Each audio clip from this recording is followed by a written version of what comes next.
Why did it have to be you first? Mother's cold voice echoed through the silent living room. Her icy gaze fixed on my abdomen left me speechless. My name is Marian. I'm a 25-year-old housewife. My sister Tara is 3 years older than me and has always been Mother's favorite. Until the day I came home to announce my pregnancy, I had hoped my relationship with Mother would improve, even just a little. I believed that the birth of her first grandchild might help heal our long-standing conflicts. When I visited my parents' house with my husband Warner, my sister Tara was the first to greet us. Marian.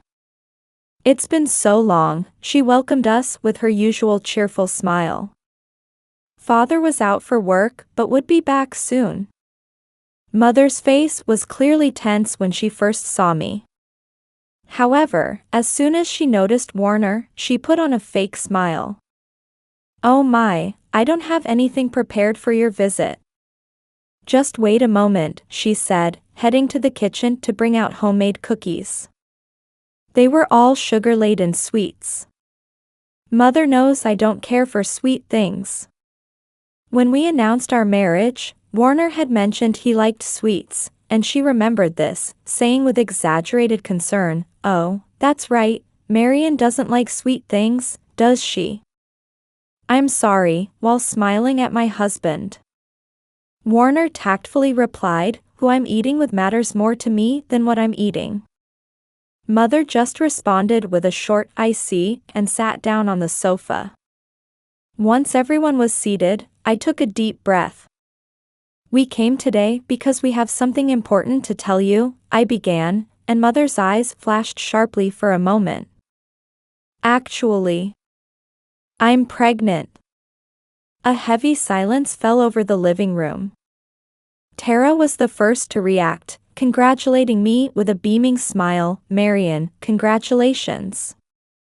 Meanwhile, Mother's expression grew increasingly dark. Warner stood up and stepped outside to take a work call. Tara headed to the kitchen to make tea. The moment I was alone with Mother, her expression changed completely. Why did it have to be you first? Mother's voice trembled with suppressed anger.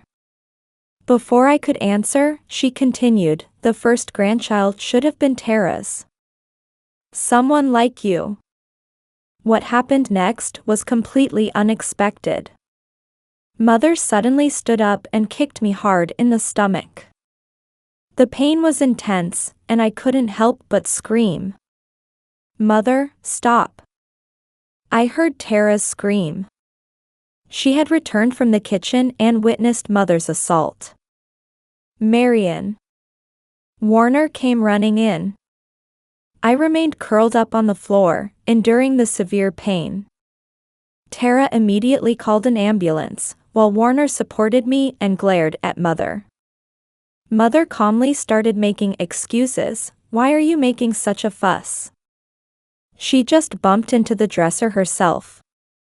However, Tara exploded in anger. Mom, I saw you. You kicked Marian in the stomach. As the ambulance sirens approached, I was barely maintaining consciousness.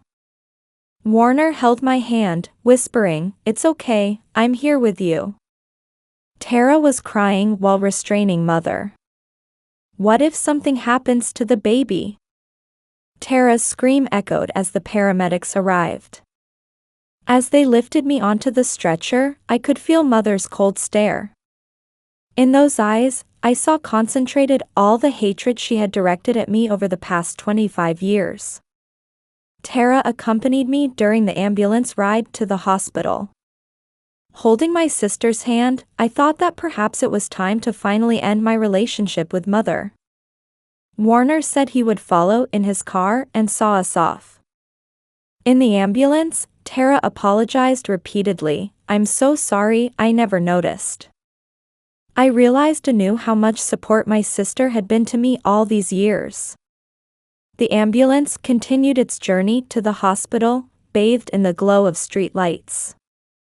Lying in the hospital bed, I recalled memories from my childhood. When did mother start treating Tara and me so differently?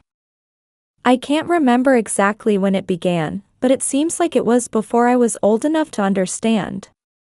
Mother was the local beauty queen and still maintains her beautiful appearance today. Tara looks just like her, and whenever neighbors would say, "You're Patricia's daughter, aren't you?" Mother would beam with pride. But I, who took after father, was always mother's disappointing daughter. I still vividly remember one Christmas morning when I was 8 and Tara was 11. Beautifully wrapped presents were arranged under the tree. When Tara opened her box, inside was a trendy brand name dress. Mother smiled and said, "It's perfect for Tara. She is my daughter, after all." Then it was my turn. When I opened my box, inside were simple jeans and a t-shirt, probably bought on sale at Walmart. "These suit you better, Marian." At Mother's words, my young self could say nothing. It wasn't just clothes. Even food portions were different. While Mother would urge Tara, "You can eat more, can't you?" offering her homemade desserts, she would restrict my portions, saying, "Marian, if you want to maintain that figure, that should be enough, don't you think?" The gap widened even more during our teenage years. Tara was popular at school and became captain of the cheerleading squad. Mother attended every weekend game, proudly taking pictures of Tara. I joined the track team. Though my times were good, Mother never came to watch. "I'm busy" was always her excuse. Father would come sometimes and pat my head, saying, "You did well." But father was busy with work and didn't seem to notice the complex family dynamics. In high school, I gradually began to realize that my situation wasn't normal. The turning point was a conversation with my best friend Serena. "Marian, your mother is just too cruel," she said one day. I looked at her in surprise. "What do you mean?" "Well, she buys designer clothes for Tara, but for you." Serena's voice trailed off. My mother would never discriminate between her children like that. Those words made me understand for the first time that my family wasn't normal. At the same time, I knew Tara wasn't aware of my situation. My sister genuinely believed I preferred simple clothes. "Marian, you have such a good figure, you look good in anything," Tara would tell me. Sometimes she would offer to lend me her clothes, but they rarely fit, so I couldn't wear them. Mother's discriminatory treatment became especially harsh when Tara or father weren't around. When we were alone, she would attack me mercilessly. "To think I had to give birth to a child like you. Tara would have been enough. Why can't you be more like her?" Every time she threw such words at me, I felt like my very existence was being denied. But I knew crying would only invite harsher words, so I desperately held back my tears. My school friends worried about me. On my 16th birthday, Serena and others secretly threw me a party. I didn't get anything from Mother, but the cute makeup set my friends chose for me remains a precious treasure to this day. Around that time, I decided to leave home. I was determined to become independent right after graduating high school. Mother told me, "With just a high school diploma, you'll never amount to anything," but that only strengthened my resolve. Tara went to college, and Mother dipped into their savings for her tuition. "It's worth it for Tara," Mother said proudly. Meanwhile, there had never been any college funds set aside for me. But strangely enough, this unfair situation made me stronger. I maintained excellent grades in high school and worked part-time at a local diner after school. I gradually built up my savings while making plans for the future. Lying in the hospital bed, these memories flashed through my mind like a movie reel. The steady beeping of the monitor echoes in the quiet room. I'm relieved that the doctor told me my little one is safe. I'm no longer that helpless girl from back then. I swear I will never treat my child the way mother treated me. The evening sky outside the window was turning red. On the second morning in the hospital, Warner came early to visit. When I asked, "Is work okay?" he smiled and said, "You're more important." I met Warner 3 years after graduating high school. I remember those days well. Right after high school graduation, I left home. Mother sneered, "You'll be back soon enough," but I vowed never to return. Tara was busy with college and didn't seem to take my leaving home very seriously. The beginning was tough. While continuing my diner job, I also applied for clerical positions at major supermarket chains. When I mentioned I only have a high school diploma in interviews, the interviewer's expression would usually cloud over. Still, I didn't give up and interviewed at over 30 companies. The turning point came during an interview for a customer service position at an IT company.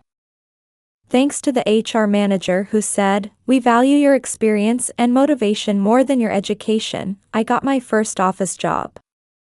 That's where I met Warner, a systems engineer. Our first encounter was when he helped me with a printer problem. "You're always here from early morning until late," Warner said to me one day.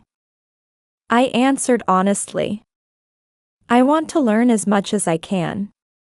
For someone with just a high school diploma, this job is a precious opportunity.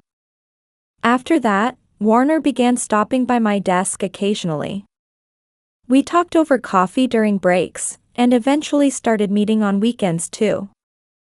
As my relationship with Warner deepened, I gradually began telling him about my family. The conflict with mother, my relationship with Tara, and father's indifference. When I told him everything, I feared he would distance himself from me. But Warner was different.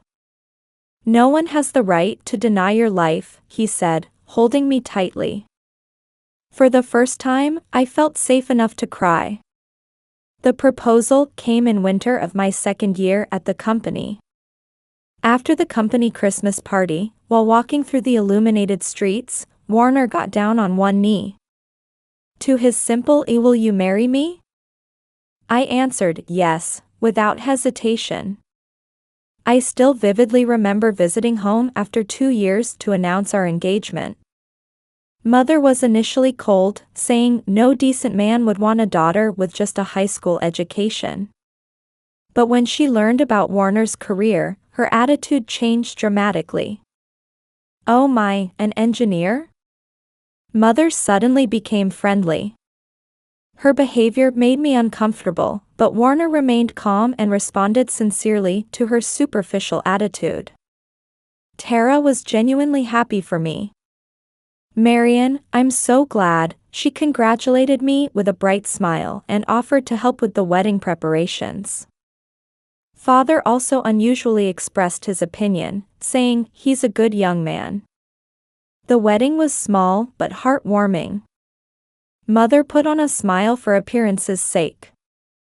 She didn't forget to whisper in my ear at the reception, "I don't think this will work out," but I no longer had the capacity to be hurt by her words. Our new life gave me my first experience of the normal family. Warner's parents welcomed me warmly like their own daughter. My mother-in-law would always give me gentle advice when I was cooking. "Your dinners are really delicious," she would praise me with genuine words. Work was going well too. Using my customer service experience, I was even put in charge of training new employees. My high school education was no longer holding me back. About a year after marriage, I discovered I was pregnant. Warner jumped for joy and immediately told his parents. My in-laws were overjoyed and quickly brought over baby item catalogs. However, I hesitated to tell my family. If Mother found out, I knew she would say something. Still, a small part of me hoped that the baby might change my relationship with her. That hope lingered in a corner of my heart. "I'll go with you," Warner said. We contacted Tara beforehand and set the date. That day now feels like a nightmare as I lie here in this hospital bed. The faint fragrance from the bouquet Warner left in the hospital room drifts over. His words, "It's our turn now," touched my heart deeply. Regardless of mother, I have my loving husband and our baby who will arrive soon. That's a happiness no one can take away. "Ma'am, it's time for rounds," the nurse's voice brought me back to reality. As the monitor continued its quiet beeping, I let out a deep sigh. The choices ahead won't be easy. But there's no going back now. There's a small fracture in the bone, but fortunately, there's no effect on the fetus. Everyone in the hospital room breathed a sigh of relief at the doctor's words. Tara squeezed my hand tightly, and Warner nodded deeply. However, the relief didn't last long. The door opened, and Father entered with Mother. "Marion." There was clear distress in Father's voice. "Tara called us. Is it true? Did you?" Mother maintained her usual attitude, starting to make excuses. "Oh, what are you talking about? Marion just bumped into the dresser herself." But Tara stood up. "That's enough." My sister's voice echoed through the hospital room. "I saw it. I saw you kick Marion in the stomach, Mom." The color drained from Father's face. "It can't be." At that moment, there was an unexpected visitor. The hospital's social worker. "May I speak with you?" Though the tone was gentle, there was strong determination in those eyes. Mother suddenly broke down crying. "I'm being made the villain. Everyone's ganging up on me." However, no one was moved by Mother's performance. The social worker calmly but firmly sorted out the situation. "This is clearly a case of violence. Considering the victim is pregnant, it will be treated as a more serious matter." Mother's expression froze at those words. "I can report this to the police," the social worker continued.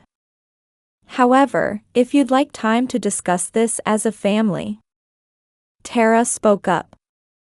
"Marion, let's tell everything now." I took a deep breath. Yes, there's no need to hide anymore. It was time to talk about all the mistreatment I had endured from Mother over the past 25 years. "Dad," I began with a trembling voice. "I've been enduring this all along." And I started talking. The discriminatory treatment since childhood, the days of being looked down upon, the countless heartless words. How Mother would play the loving mother when she was with Tara, but completely change when alone with me. "Marion."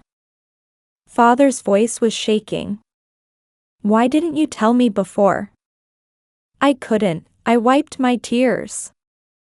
"Mom always acted like a good mother in front of you and Tara. I thought no one would believe me." Tara covered her face with both hands. "I'm sorry, Marion. I never noticed." At this point, Mother suddenly stood up and screamed. "Is it my fault? It's because she was ugly and useless. Tara was beautiful and excellent like me, but she..." "Shut up." Father's voice cut off Mother's screams. It was the first time I'd heard my usually mild-mannered father use such a tone. "You are unfit to be a mother," Father's words were heavy. "I won't let you hurt Marion anymore." The social worker quietly began speaking. "In this situation, I recommend applying for a restraining order. Also, counseling." Mother suddenly lunged at my bed. "You ungrateful child. After I raised you." Warner and Father quickly restrained Mother. Nurses rushed in, and the hospital room was temporarily in chaos. That evening, Father announced his decision to divorce Mother. "Marion, I'm so sorry. I should have noticed." The police began investigating Mother, and a restraining order was issued. Mother went to stay with relatives, but she continued sending persistent messages saying she would never forgive me. Tara visited my hospital room every day. This time, I'll properly watch over Marion's new life. During my hospital stay, Warner's parents visited frequently. My mother-in-law would bring homemade soup and say, "You're our precious daughter." On the day of my discharge, my doctor placed a hand on my belly and said, "The baby is healthy. They'll surely grow up to be strong." As we left the hospital, the soft spring sunlight enveloped us. Warner pushed my wheelchair, with Tara and Father walking on either side. That's when I first realized this was my new family formation. Mother was gone, but for the first time, I felt the true warmth of family. Before getting into the car, Father hugged me. "From now on, let's live as true parent and child." I nodded. The long winter was over, and a new season was beginning. "Marion, just one more push." I gathered all my strength at the doctor's voice echoing through the delivery room.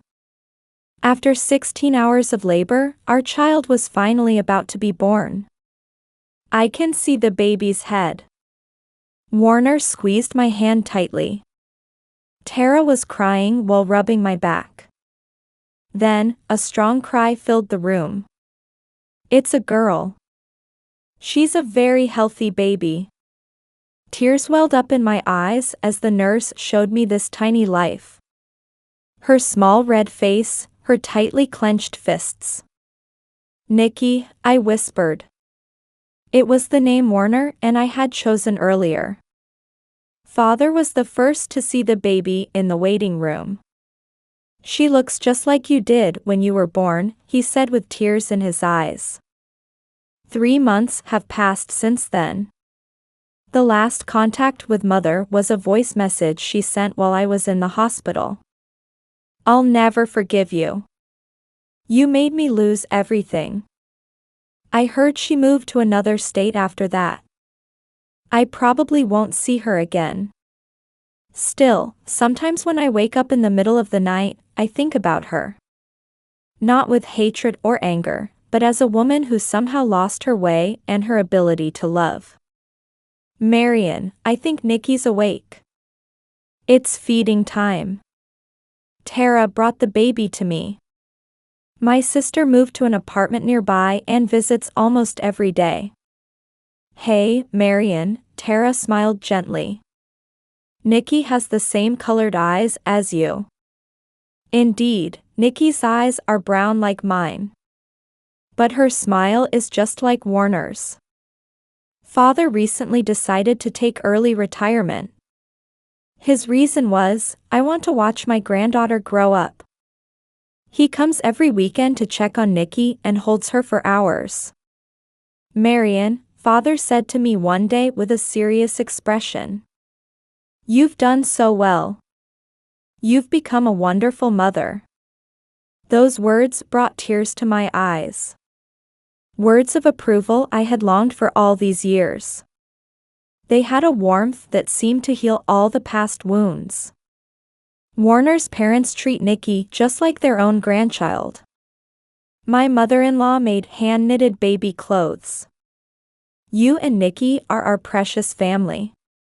Parenting isn't easy.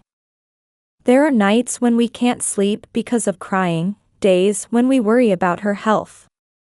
But someone is always there to help during those times. "If you ever need anything, just let me know," Tara often says. There's no more pretense in my sister's words. I've started attending a support group too. I meet other mothers with complicated family relationships, and we share our experiences. We listen to each other's stories and encourage one another. There, I learned that I'm not alone. With everyone's support, I've become stronger. I was able to share my experience for the first time at a recent meeting. On the day Nikki turned 6 months old, we had a small celebration. Father, Tara, Warner's parents, and close friends were there. The room was filled with smiles and warm atmosphere. "Hey," Warner whispered to me. "Are you happy?" The setting sun through the window gently illuminated Nikki's sleeping face. Tara and Father were chatting happily, while my in-laws were taking pictures. "Yes," I smiled. "Very.